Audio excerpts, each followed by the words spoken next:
সামগ্ৰীৰ দৰদামক কেন্দ্ৰ কৰি দুই ফৈদৰ মাজত তুমুল সংঘৰ্ষ। গ্ৰাহকে গুৰলাগুৰকৈ প্ৰহাৰ কৰিলে বিক্ৰেতাক। লণ্ডভণ্ড কৰিলে দোকানৰ সা সামগ্ৰী, লুটিলে ধন।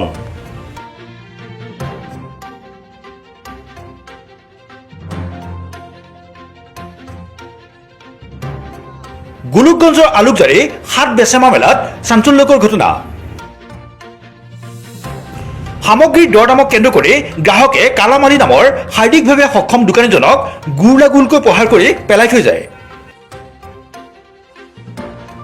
ভাঙি চুৰমাৰ কৰে দোকানৰ সামগ্ৰী, লুটি লৈ যায় নগদ ধন।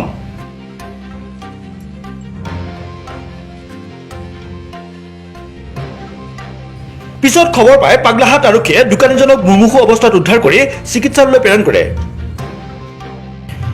উল্লেখ্য যে মধ্যপেটলা গাঁৱৰ শাৰীৰিকভাৱে সক্ষম কালামালিয়ে আলুকজাৰীস্থিত মহাময়া পতিকাধামত অনুষ্ঠিত হাট বেচেমা মেলাত অস্থায়ীভাৱে দোকান দিছিল।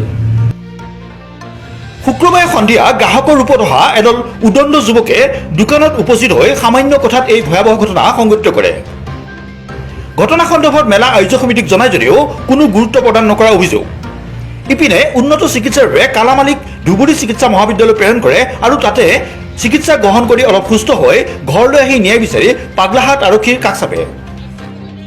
এটা চেংৰা আহিছে, আহি দোকানত এটা কাপোৰ ধোৱাৰ ব্ৰাছ দাম কৰিছে। মই 30 টকা কৈছোঁ। 30 টকা কৈলে মোক কয় যে না মই 10 টকা দিম। মই কৈছোঁ যে না নহ'ব। কয় না দিলে মই ভাঙি পেলাম, মই ফিৰি লিম। তো মই কৈছোঁ না এইটোতো মই ফিৰি অনা নাই। সেইকাৰণে পিছত আবাৰ কিবা মানুহজনা পিছত ইশাৰা কৰিলে আৰু 8-10টা মানুহ আহি ভাঙচুৰ আৰম্ভ কৰিলে দোকানত। তাৰপৰত মই অজ্ঞান হৈ পৰি আছোঁ আৰু মাৰপিট কৰিছে। মাৰপিট কৰিলে তাৰপৰে পিছত আমাৰ কেছত বান কিবা 4-5 হাজাৰ টাকা কিবা আছিল, আমি বেচাকিনি কৰিছোঁ, টাকাটা পোৱা নাই। ক্ষতি হৈছে, মোৰ দোকানটো চব ভাঙচুৰ কৰি শেষ কৰি দিছে।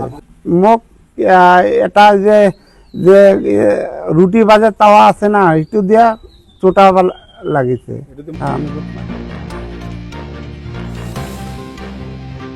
ভিডিঅ' জাৰ্নেলিষ্ট সুজয় বৰ্মনৰ সহযোগত staff reporter Kaushik report universal news.